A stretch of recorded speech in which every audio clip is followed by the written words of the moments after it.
یہ وہ زیادہ پالش ہوتی ہے. آج ہمارے ساتھ موجود ہیں مذہبی اسکالر ڈاکٹر ظہیر عباس قادری صاحب. ان سے ہم اس اہم معاملے پر گفتگو کریں گے. السلام علیکم سر, کیسے ہیں آپ؟ وعلیکم السلام ورحمۃ اللہ وبرکاتہ. سر کچھ ہم پڑھ بھی رہے تھے آج کہ اگر ایک کتے کو سکھایا جائے اور وہ شکار کر کے لائے تو وہ حلال ہے جی, لیکن ایک اور کتا جسے سکھایا نہیں ہے وہ جائے اور شکار کر کے لائے تو وہ حرام ہے, وہ حلال بالکل. نہیں ہے. کتنی خوبصورتی سے ایکسپلین کر دیا کہ سکھایا ہے اور بھیجا ہے کتے کو, شکاری کتے کو, تو ٹھیک ہے وہ چیز حلال.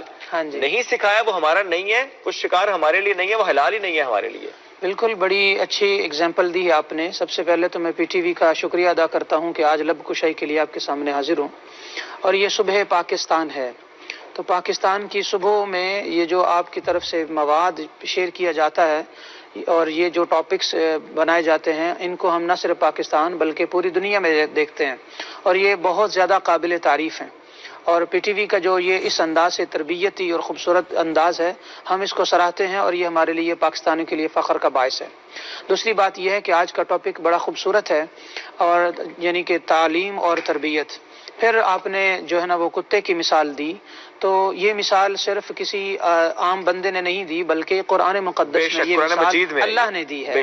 اللہ تعالیٰ نے شاہ فرمایا مکلبین یعلمونہن, کہ وہ لوگ یا وہ شکاری جو شکار کے لیے اپنے کتے کو جو ہے نا وہ ایجوکیٹ کرتے ہیں, اس کی تربیت کرتے ہیں, اس کو ٹریننگ دیتے ہیں.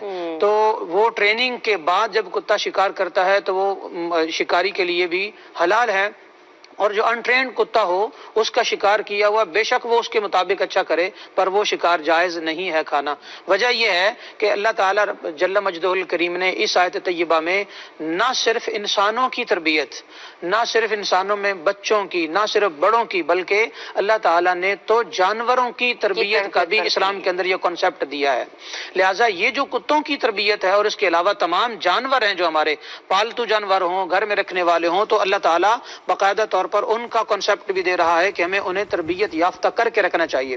سو اسلام کے اندر جو یہ تربیت کا ایک ایلیمنٹ ہے یا پھر یہ کانسیپٹ ہے, نظریہ ہے, یہ بہت ہی زیادہ اہم ہے.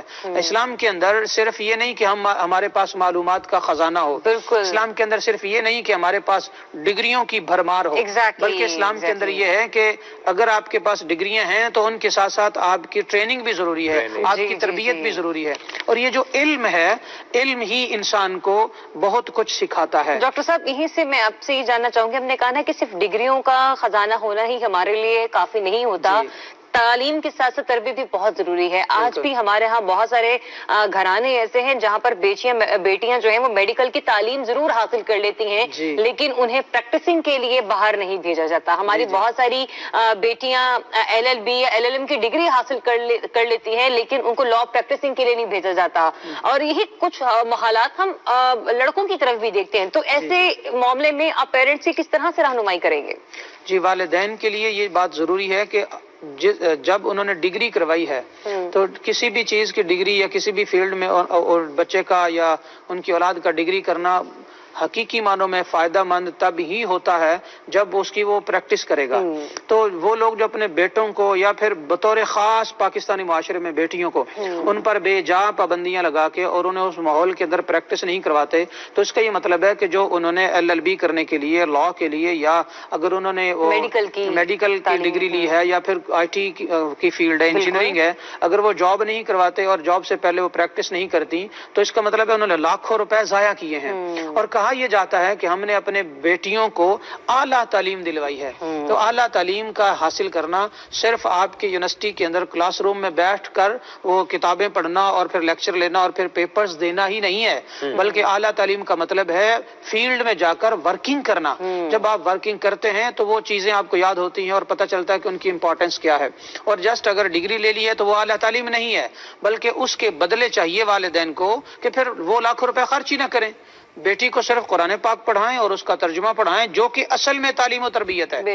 وہ اس کو قرآن پاک اور حدیث پاک پڑھنے سے ایک بیٹی کو گھر داری کا پتہ چلتا ہے, رشتوں کا پتہ چلتا ہے, چھوٹے بڑے کا پتہ چلتا ہے, والدین ہیں اور شادی کے بعد سسرال ہیں, اولاد کی کیسی تربیت ہے. یہ سب کچھ نہ میڈیکل کی ڈگری میں ہے, نہ انجینئرنگ میں ہے, نہ آئی ٹی میں ہے, اور نہ ہی لا میں ہے. ایون حتیٰ کہ اگر آپ انٹرنیشنل لا پڑھتے ہیں تو اس میں آپ کو رائٹس تو پتہ چل جاتے ہیں کہ لینے کیسے ہیں, مگر رائٹس دینے کیسے ہیں ان کا پتہ بہرحال ٹریننگ والدین صحیح چلتا ہے. تو والدین کو چاہیے کہ جہاں اچھی اچھی ڈگریاں کرواتے ہیں لاکھوں روپے خرچ کر کے، وہاں پر بچوں کو ٹریننگ بھی دلوائیں اور فیلڈ ورک بھی کروائیں اور ساتھ ساتھ تربیت بھی کروائیں. اور تربیت جو ہے میں اگر آپ کو بتاؤں تو جتنے بھی ہماری فیمس ڈگریاں ہیں ان میں تربیت کا اہتمام نہیں ہے. ان میں جسٹ انفارمیشن ہے، نالج ہے، سب کچھ ہے، پر تربیت وہی ہے جو گھر سے سٹارٹ ہوتی ہے اور اسلام کو پڑھنے سے ہوتی ہے. بے شک سر، لاسٹلی جو آپ نے کہا نا گھر سے تربیت کا آغاز ہونا، ایک جو ہمارے معاشرے میں جو ہم ایک آبزرو چیز کرتے ہیں،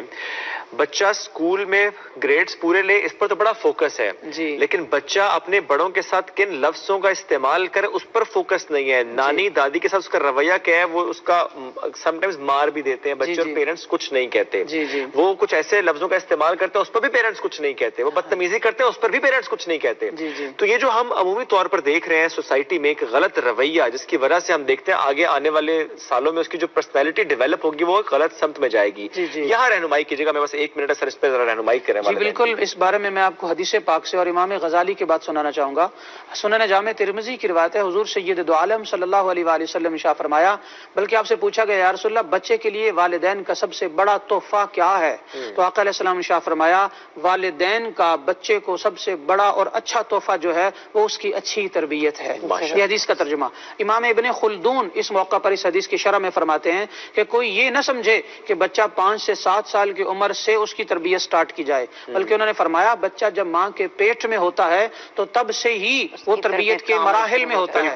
یہی وجہ ہے کہ ہمارے چونکہ ہم صوفی لوگ ہیں اور ہمارا تصوف سے تعلق ہے، تو شیخ عبد القادر جیلانی رحمۃ اللہ علیہ، ان کی والدہ 18 پاروں کی حافظہ تھیں اور وہ جب آٹا گوندتی تو قرآن پڑھتی، جب جھاڑو دیتی تو قرآن پڑھتی، جب کھانا بناتی تو قرآن پڑھتی. یہی وجہ ہے کہ انہیں ماں کے پیٹ میں ہی 18 پارے حفظ ہو گئے تھے. اور پھر اللہ تعالیٰ نے اس عظیم ماں کے اس بیٹے کو غوث الاعظم بنایا اور 800 سال کے ان کی تعلیمات جاری ہیں. تو کہنے کا مطلب یہ ہے کہ بچے کی تربیت 5 سال سے سٹارٹ نہیں ہوتی، بلکہ ماں کے پیٹ میں 5 ماہ سے لے کر آخر تک شروع ہوتی ہے. زبردست، بہت پیاری آپ نے اگزامپل دے دی، بہت خوبصورت بات آپ نے کر دی کہ کیسے تربیت ہوتی ہے اور کب سے تربیت کا آغاز ہوتا ہے. بہت شکریہ سر، ساتھ موجود تھے آپ، رہنمائی کر رہے تھے ہمارے